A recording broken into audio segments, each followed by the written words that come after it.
AJ ನ್ಯೂಸ್ಗೆ ಸ್ವಾಗತ.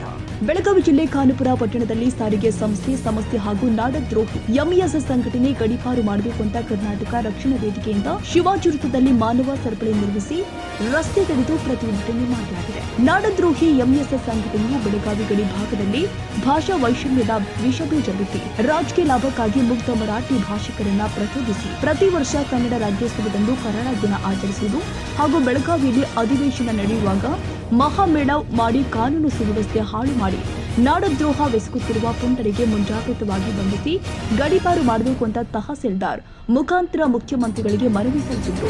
ನಂತರ ಪಟ್ಟಣದ ಶಿವಾಜಿ ವೃತ್ತದಲ್ಲಿ ರಸ್ತೆ ತಡೆದು ಸಾರಿಗೆ ಸಂಸ್ಥೆಯ ಬಸ್ಸುಗಳು ಸರಿಯಾದ ಸಮಯಕ್ಕೆ ಬರ್ತಾ ಇಲ್ಲ, ಸಿಬ್ಬಂದಿ ಹಾಗೂ ಹೆಚ್ಚುವರಿ ಬಸ್ಸುಗಳನ್ನು ನಿಯೋಜನೆ ಮಾಡಬೇಕು ಮತ್ತು ನಿಯಮ ಮೀರಿ ಚಾಲಕರು ಮಾರ್ಗ ಬದಲಾವಣೆ ಮಾಡಿ ಕರ್ತವ್ಯ ಲೋಪ ಎಸಗುತ್ತಿದ್ದಾರೆ ಹಾಗೂ ಕಳೆದ 30 ವರ್ಷಗಳಿಂದ ಶಿವಾಜಿ ವೃತ್ತದ ಹತ್ತಿರ ನಿಲ್ದಾಣವಿದ್ದು ಇದರಿಂದ ಸಾರ್ವಜನಿಕರ ಎಲ್ಲಾ ಕೆಲಸಗಳು ಸುಗಮವಾಗಿ ನಡೀತಾ ಇದೆ. ಆದರೆ ಬಸ್ಸುಗಳು ಈ ನಿಲ್ದಾಣಕ್ಕೆ ಬರದಿರುವುದು ಹಾಗೂ ನಿಲ್ಲಿಸದಿರುವುದರಿಂದ ಜನರಿಗೆ ತುಂಬಾ ಕಷ್ಟವಾಗ್ತಾ ಇದೆ. ಈ ಕೂಡಲೇ ಅಧಿಕಾರಿಗಳು ಸ್ಥಳಕ್ಕಾಗಮಿಸಿ ಬೇಡಿಕೆ ಈಡೇರಿಸಬೇಕು, ಅಲ್ಲಿಯ ತನಕ ಹೋರಾಟ ನಿಲ್ಲಿಸುವುದಿಲ್ಲ ಅಂತ ಪಟ್ಟು ಹಿಡಿದಿದ್ದಾರೆ. ನಂತರ ಡಿಪೋ ಮ್ಯಾನೇಜರ್ ಪರವಾಗಿ ಅಧಿಕಾರಿಗಳು ಬಂದು ಮನವಿ ಸ್ವೀಕರಿಸಿ ಆದಷ್ಟು ಬೇಗ ಕ್ರಮ ಕೈಗೊಳ್ಳುವುದಾಗಿ ಭರವಸೆ ಕೊಟ್ಟಾಗ ಪ್ರತಿಭಟನೆ ಹಿಂಪಡೆದಿದ್ದಾರೆ. ಖಾನಾಪುರ ಪಟ್ಟಣದ ಹಳೆಯ ಬಸ್ ನಿಲ್ದಾಣಕ್ಕೆ ಬರುವುದನ್ನು ನಿಲ್ಲಿಸಿದ್ದು, ಇಲ್ಲಿ ಈ ಹಳೆಯ ಬಸ್ ನಿಲ್ದಾಣದ ಹತ್ತಿರ ತಹಸೀಲ್ದಾರ್ ಕಚೇರಿ, ಪಟ್ಟಣ ಪಂಚಾಯಿತಿ, ತಾಲೂಕು ಪಂಚಾಯಿತಿ ಹಾಗೂ ಅರಣ್ಯ ಇಲಾಖೆ ಆಫೀಸು, ಅದರ ಜೊತೆಗೆ ತೋಟಗಾರಿಕೆ ಇಲಾಖೆ, ಇನ್ನು ಪೊಲೀಸ್ ಇಲಾಖೆ, ಇನ್ನು ಮುಂತಾದ ಹಲವಾರು ಇಲಾಖೆಗಳು ಕೂಡ ಈ ಒಂದು ತಾಲೂಕಾ ತಹಸೀಲ್ದಾರ್ ಕಚೇರಿ ಹತ್ತಿರದಲ್ಲೇ ಇರುವುದರಿಂದ ಇಲ್ಲಿಗೆ ಬಸ್ಗಳು ಬರದೇ ಇರುವುದರಿಂದ ಸಾರ್ವಜನಿಕರಿಗೆ ತುಂಬ ತೊಂದರೆ ಆಗ್ತಾ ಇದೆ. ಸಾರ್ವಜನಿಕರು ಇಲ್ಲಿ ಬಹಳಷ್ಟು ಕೆಲಸ ಕಾರ್ಯಗಳಿರುವುದರಿಂದ ಸಾರ್ವಜನಿಕರು ಇದೇ ವೃತ್ತಕ್ಕೆ ಬಂದು ಇಳಿಬೇಕಾಗ್ತದೆ.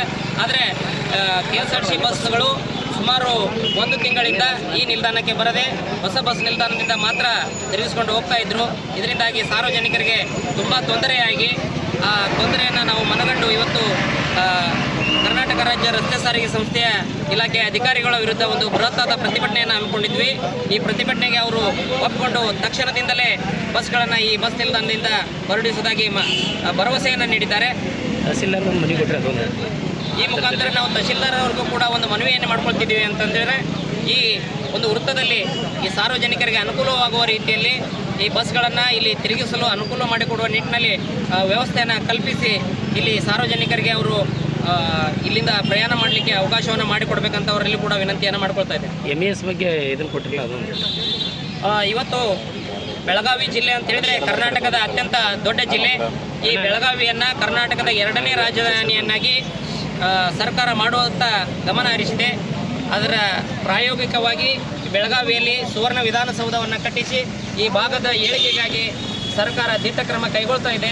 ಈ ಕರ್ನಾಟಕ ಸರ್ಕಾರದ ನಿಲುವನ್ನು ವಿರೋಧಿಸಿ MES ಸಂಘಟನೆಯ ಕೆಲವು ಪುಡಾರಿಗಳು ಆ ದಿನ ಅಧಿವೇಶನದ ದಿನ ಮಹಾಮೇಳವನ್ನು ಮಾಡಿ ಅದರ ಜೊತೆಗೆ ಕರ್ನಾಟಕ ರಾಜ್ಯೋತ್ಸವದ ದಿನ ಕರಾಳ ದಿನಾಚರಣೆಯನ್ನು ಆಚರಿಸಿ ಕರ್ನಾಟಕ ರಾಜ್ಯದ ಘನತೆಗೆ ಧಕ್ಕೆಯನ್ನು ತರುವಂಥ ಕೆಲಸವನ್ನು ಮಾಡ್ತಾ ಇದ್ದಾರೆ. ಈ ನಾಡದ್ರೋಹಿ ಕೆಲಸವನ್ನು ಮಾಡುತ್ತಿರುವಂಥ MESನ ಪುಂಡರಿಗೆ ಗಡೀಪಾರು ಮಾಡಬೇಕು ಅಂತೇಳಿ ಮಾನ್ಯ ಮುಖ್ಯಮಂತ್ರಿಗಳಿಗೆ ನಮ್ಮ ಖಾನಾಪುರ ತಹಸೀಲ್ದಾರ್ ಅವರ ಮುಖಾಂತರ ಮನವಿಯನ್ನು ಸಲ್ಲಿಸ್ತಾ ಇದೆ. ಈ ಸಂದರ್ಭದಲ್ಲಿ ಅಧಿಕಾರಿಗಳು ಹಾಗೂ ಕಾರ್ಯಕರ್ತರ ಮಧ್ಯೆ ಮಾತಿನ ಚಕಮಕಿ ನಡೆದು ಸ್ವಲ್ಪ ಬಿಗುವಿನ ವಾತಾವರಣ ನಿರ್ಮಾಣವಾಗಿತ್ತು. ಕನ್ನಡಿಗರ ಮೆಚ್ಚಿನ ನಿಮ್ಮ AJ 24/7 ನ್ಯೂಸ್ ಕನ್ನಡ ವಾಹಿನಿ ಇದೀಗ ಟಿವಿಯಲ್ಲಿ ಲಭ್ಯ. ವೇಳೆ ನೋಟಿಸ್ ಕೊಟ್ಟಿದ್ರೆ ವಾಪಸ್ ತಗೋತೀವಿ. ಇವತ್ತು ವಕ್ಫ್ ಪ್ರಾಪರ್ಟಿ ಅಂತೇಳಿ ಬರ್ತದೆ ಅಂತ ಹೇಳಿದ್ರೆ ರೈತರು ಬೀದಿಗೆ ಬಂದ್ರೆ ಏನ್ ಮಾಡ್ಬೇಕಾಗತ್ತೆ? ಯಾರು ವೋಟ್ ಹಾಕಲಿಲ್ಲ ಅಂದ್ರೆ ಗ್ಯಾರಂಟಿನೆಲ್ಲ ಸ್ಟಾಪ್ ಮಾಡ್ಬಿಡ್ತೀವಿ.